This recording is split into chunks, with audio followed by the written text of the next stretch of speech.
நான் வழக்கறிஞராக இருக்கிறேன். தென்சென்னை கிழக்கு மாவட்டத்தில் வந்திருக்கேன். இந்த மாதம் 13ஆம் தேதி வந்து ஃபார்மர் சீஃப் மினிஸ்டர் டாக்டர் கலைஞரோட நினைவு நாள் முன்னிட்டு சென்னை காரம்பாக்கம் பகுதியில் வந்து டிஎம்கே சார்பாக புகழ் வணக்கம் ஒன்று தெரிவிச்சிருந்தாங்க. அந்த புகழ் வணக்கத்தில் பார்த்திங்கன்னா ஃபார்மர் மினிஸ்டர் ஆர்எஸ் பாரதி மற்றும் மா சுப்பிரமணியம் மற்றும் பலர் கலந்து கொண்டு வந்தாங்க. அந்த நிகழ்ச்சியில் பார்த்திங்கன்னா ஆர்எஸ் பாரதி வந்து சைதாப்பேட்டை தொகுதியில் மா சுப்பிரமணியம் அவர்களுக்கு வாக்களிக்காதவர்கள் நல்ல சாவே வராது என்று கூறினார். மற்றும் அவருடைய திமுக ஆட்சியில்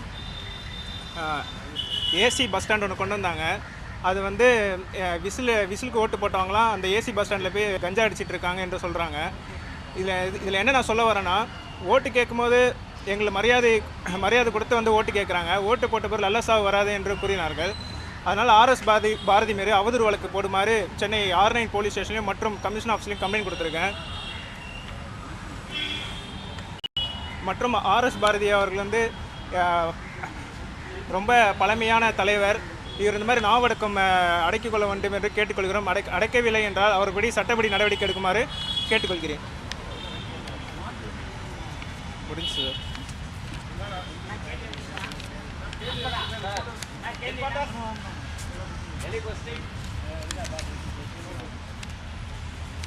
நேற்று கூட வந்து எதிர்கட்சி தலைவர் உதயநிதி ஸ்டாலின் ஒரு கருத்தை தான் வச்சாரு. யார் அமைச்சர்னே தெரியாது அப்படின்னு தொடர்ச்சியாக அவுட்ரு போகிறவர் அப்படின்னா எங்களோட அமைச்சர்கள்லாம் செயல்பாடுலாம் நல்லா தான் சார் இருக்குது. எங்கள் அமைச்சரோட செயல்பாடுலாம் நல்லா இருக்குது. அவருக்கு வந்து என்னன்னு தெரியல, கொஞ்சம் நாளாக அவர் வந்து நியூஸ் பேப்பர்லாம் படிக்கலாம்னு நினைக்கிறேன். எங்கள் சிஎம் சொன்ன மாதிரி எங்கள் அமைச்சர்கள்லாம் அங்கங்கே தொகுதி வாரியாக போயிட்டு ஆய்வுலாம் செஞ்சுட்டு தான் இருக்காங்க. அது நியூஸ்லேயும் அது வருது. அவர் நியூஸ் பேப்பர்லாம் படிக்கலாம்னு நினைக்கிறேன். ஏற்கனவே கம்ப்ளைண்ட் கொடுத்தீங்களா? இல்லை இது என்ன ஆர்எஸ் பாரதி பற்றி இன்றைக்கி தான் கம்ப்ளைண்ட் கொடுத்துருக்கேன். நான் வேறு எதுவும் கொடுக்கல. ஸ்டேஷன் லிமிட்டில் கொடுத்துட்டு அதுக்கப்புறம் இல்லை, ஸ்டேஷன் லிமிட் வந்து காஸ் ஆஃப் ஆக்ஷன் வந்து வலசரவாக்கம் ஜூடி செக்ஷன் நடந்திருக்கு. அதனால ஸ்டேஷன்லேயே கம்ப்ளைண்ட் கொடுக்க போகிறேன் இனிமேல் தான். இங்கே வந்து ஃபார்வர்ட் ஆகி இங்கே வந்துடும் R9 ஸ்டேஷனில். ஸோ அந்த லிமிட்னால நான் கொடுத்துருக்கேன். இல்லைனா அவங்க வந்து ஸ்கை பேக்ரவுண்ட் டிபார்ட்மெண்ட் மாற்றுவாங்க. அவங்க பேசின ஃபுல் ஃபுட்டேஜ் என்கிட்ட இருக்குது. 1.5 hour ஃபுட்டேஜ் என்கிட்ட இருக்குது. அதை அனலைஸ் பண்ணிவிட்டு ஆர்எஸ் பாரதி மாதிரி வழக்கு தொடர் மாதிரி கேட்டுக்கொள்கிறேன். தொடர்ச்சியாக அந்த தனிப்பட்ட தாக்குதல் வந்து நிறைய நடக்குது. நீங்கள் பார்த்தீங்கன்னாலே தெரியும். திமுக தொடர்ச்சியாக பேசிட்டு இருக்காங்க. அதை எப்படி பார்க்குறீங்க சார்? அவங்க அதாவது எவிடன்ஸ் எல்லாமே அவங்க எங்கள் மேலே தாக்குதல் பண்ணிகிட்டு இருக்காங்க. அவங்க வந்து எவிடன்ஸோடு எங்கள் மேலே தாக்குதல் பண்ண சொல்லுங்கள், அதை நாங்கள் சேலஞ்ச் பண்ணுறதுக்கு ரெடியாக இருக்கோம். அவங்க அன்வெரிஃபைடு நியூஸாகவே சொல்லிட்டு இருக்காங்க. அவங்க தயவு செஞ்சு வெரிஃபை பண்ணிவிட்டு வந்து எங்கள் மேலே கம்ப்ளைண்ட் கொடுக்க சொல்லுங்கள், நாங்களும் அதை சேலஞ்ச் பண்ணுறதுக்கு ரெடியாக இருக்கோம். சைதாப்பேட்டை மக்களுக்கு வந்து ஓட்டு போடல மா சுப்பிரமணியனுக்கு. ஓட்டு போடாதவங்களாம் நல்ல சாவே வராதுன்னு சொல்கிறாரு. இதே ஆர்எஸ் பாரதி தான் எங்கள் ஓட்டர்ஸ் கிட்ட கையெடுத்து கும்பிட்டு ஓட்டு கேட்டார். இப்போ அந்த மக்களே சாபம்லாம் விடுறாரு நல்ல சாவு வராதுன்ட்டு.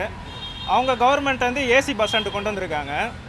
அந்த ஏசி பஸ் ஸ்டாண்ட் கொண்டு வந்து வரவேற்கத்தக்கது தான். ஆனால் விசிலுக்கு ஓட்டு போட்டவங்க கஞ்சா அடிச்சுட்டு அதில் இருக்காங்கன்னு சொல்கிறாங்களா, அது ஆர்எஸ் பாரதி ப்ரூவ் பண்ணுவாரா? ப்ரூவ் பண்ண முடியல. இந்த மாதிரி சம்மந்தம் இல்லாமல் இது பண்ணுறாரு. ஆனால் அவர் பேசுகிறது மா சுப்பிரமணியம் லைவாகவே ஃபேஸ்புக்கில் போகிறாரு. அவரே ஒரு எவிடன்ஸ் தான். ஸோ போலீஸ் வந்து கிளாரிஃபை பண்ண தேவையில்ல. அவர் மா சுப்பிரமணியம் பேஜில் போனாலே லைவாக 1.5 hour காமிச்சிருக்காரு. அதை வெரிஃபை பண்ணி ஆர்எஸ் பாரதி மேலே கம்ப்ளைண்ட் எடுத்துக்கலாம். ஆனால் அந்த லிமிட்டில் வந்து பார்த்திங்கன்னா போலீஸ் தான் பர்மிஷன் கொடுத்துருக்கோம் பப்ளிக் மீட்டிங்க்கு.